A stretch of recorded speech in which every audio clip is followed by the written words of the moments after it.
Welcome back. It is time for us to have a look at the newspapers. And of course, yesterday, the talk of everywhere, every hotel you walk into, every restaurant, everywhere was just all about the budget being read. And I just want us to now go down into it. The Standard has done a very huge special coverage from pages 2 all the way to 12, and I'm just going to go through them very fast. But the very top story here, I see budgets beat appeal. The Treasury is walking a tightrope juggling between raising revenue to fund insatiable government spending amid public outcry over increased taxes, while moving to cut borrowing in an effort to narrow the budget deficit, even as all signs point to difficulty in meeting yesterday's projections by CS Professor Njuguna Ndung'u. And I see 3.9 trillion shillings is the size of the Ruto administration's second budget since assuming power.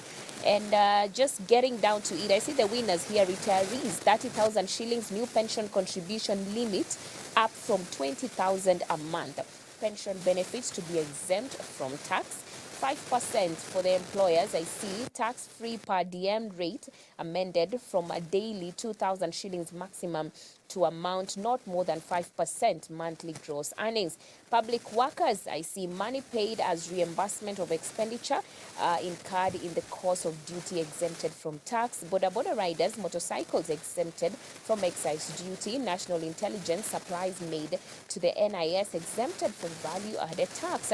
I see also here SMEs, 8 million shillings VAT registration threshold increased from 5 million to 8 million. Green energy farms, solar and wind power projects already underway will be exempt from VAT. Professor Njuguna here saying that National Treasury and Economic Planning Cabinet, who's the National Treasury and Economic Planning Cabinet Secretary, says, I wish to assure Kenyans that we have listened to their concerns and have spelled out measures to address them through this budget. Now let's go to page 2 and see what is being reported. Ruto looks east to seal holes in second budget.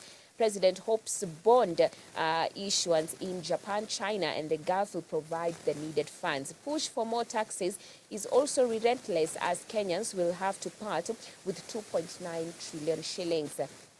That is on page 2. And moving on to page 3, I see here healthcare dealt a blow as budget slashed by 11 billion shillings. The health ministry has been allocated 127 billion shillings in this year's budget as compared to 138 billion shillings last year.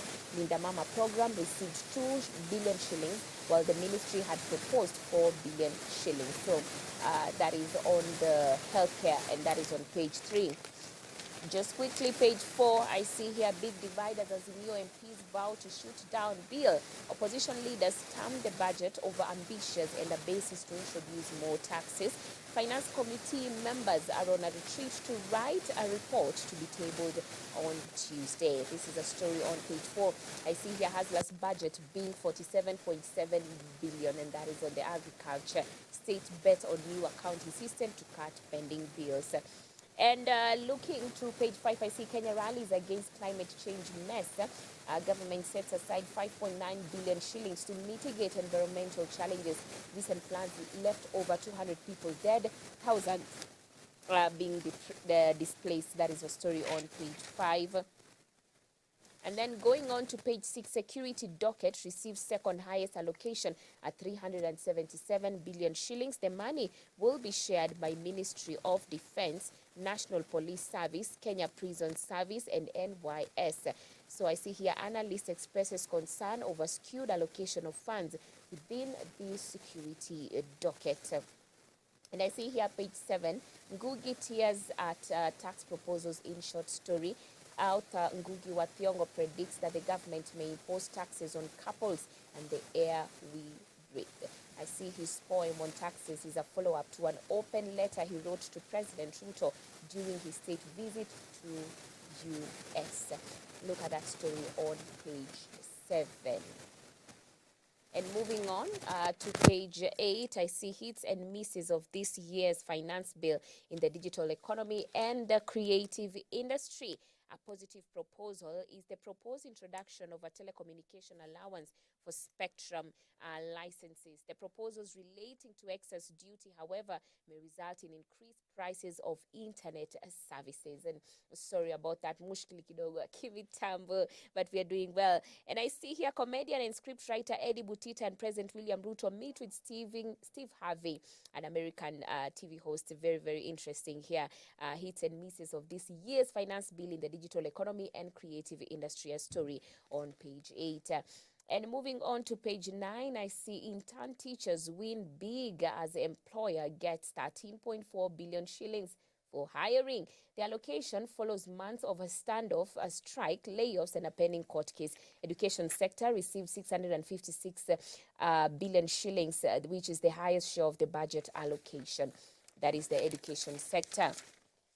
Page 12, the only growth I have felt is that of my burden, says Kakamega granny. With no steady income, Mama Ayidi needs nearly 30,000 shillings every month to put food on the table. And to many people, the budget statement by Treasury CS can only make their burdens heavier.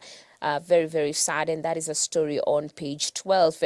Hapa kwa taxes pia, the state has ignored people's cries. This is what Karua is saying on the same.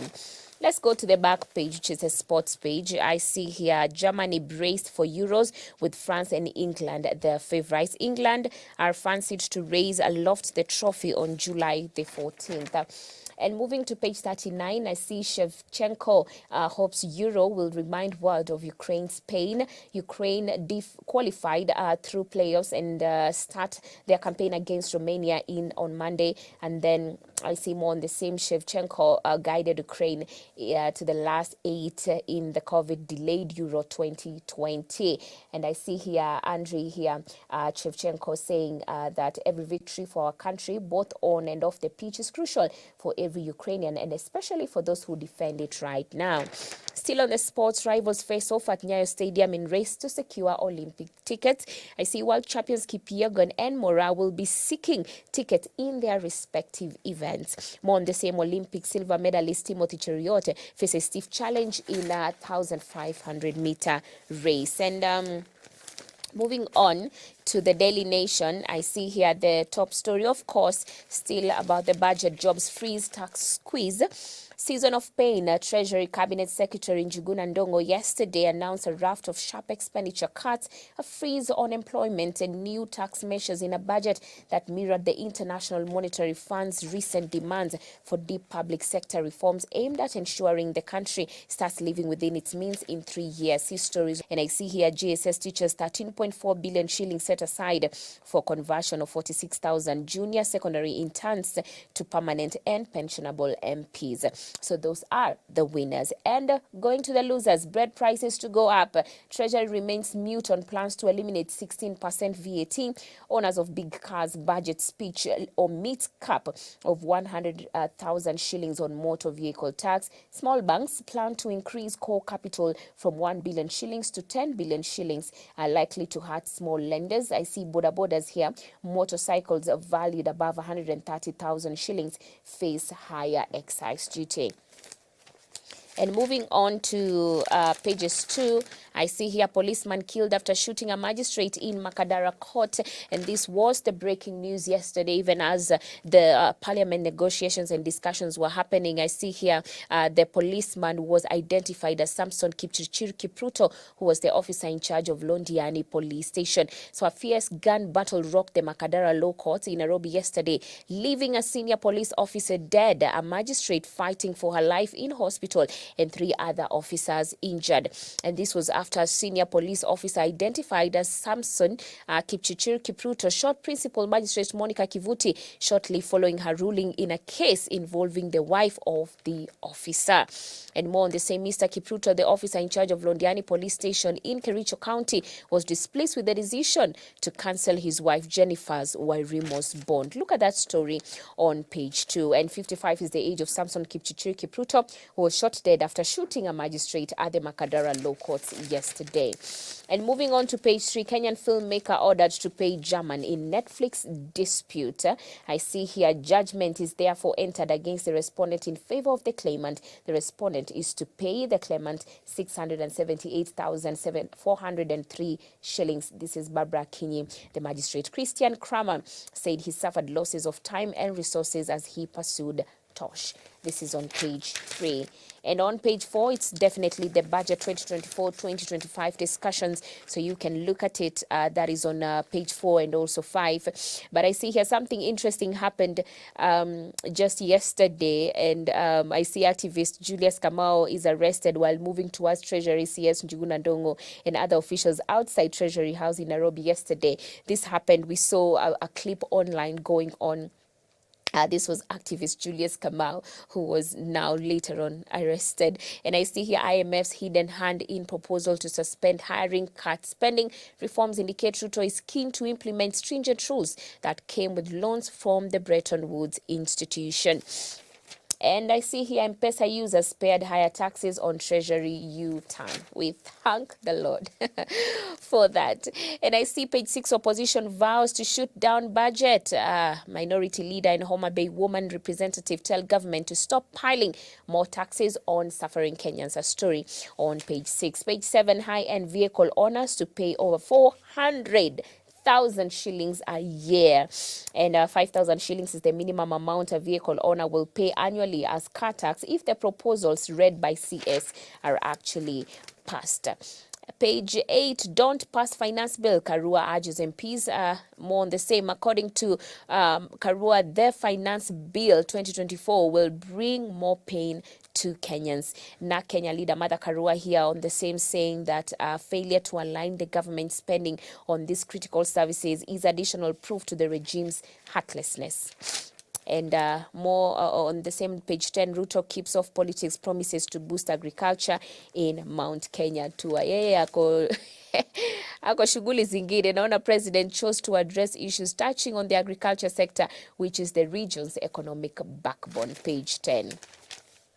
And I will look now at the back page, which is the FBI helping probe graft money laundering cases. FBI boss was in Nairobi and met with the chiefs of the country's investigative agencies. And on the sports, Germany plays Scotland in opener. All 51 matches will be played across 10 stadiums, marking Germany's organization of another international event after 2006 FIFA World Cup. And page 38, Kenyan schoolgirls balancing studies and U17 World Cup dreams. All the players in the team, save for 2, are pursuing secondary school education in various institutions. So that's it for the Daily Nation. And coming to the Business Daily, of course, the top story, M-Pesa relief as big car owners hit 347 billion shillings new taxes, 20% duty on cash transfer fees reversed, and I see 100,000 shillings motor vehicle tax cap also removed. And this is a story that has been well elaborated, also just written in detail of the bread, the mobile money, the vehicles, the bank fees. Look at that story that is on page 2 of the Business Daily. And going to the back page, I see here are factors that help markets operate efficiently and effectively. Look at that story that is on page 24. And I see Robert Kiyosaki here, who is an American businessman and author, giving us the last word, which is the path is the goal. Interesting. It's not about, I think others would say it's not about the destination, but the journey. So the path is actually the goal. Beautiful. We've come to the end of our newspaper review. Grab a copy of your favorite and let's continue praying for our country. And even as all these discussions are going on, my prayer for you is that you will be still and know that He is God, and know that God is the source and He never runs dry. He's the source that never runs dry, and we are connected to that source. So that means that even when the government has introduced taxes and we feel like, oh, this is going to be heavy, let us actually use this opportunity to activate our faith and know that God is our provider. And it is not my job that provides for me, it is God. So if that job, hiyo pesa wanakata sana, Mungu atafungua njia zingine na bado nitaweza kuwa sawa, au sio? I mean, when people say there's a casting down, Christians, we say there's a rising up. So definitely we are hopeful and we know that the Lord is on the throne, tune in to Hope FM. At the top of every hour, we have news updates right here on Hope TV. Dira at 7 p.m., 9 p.m., we have News Watch. Let's look at the video of the day.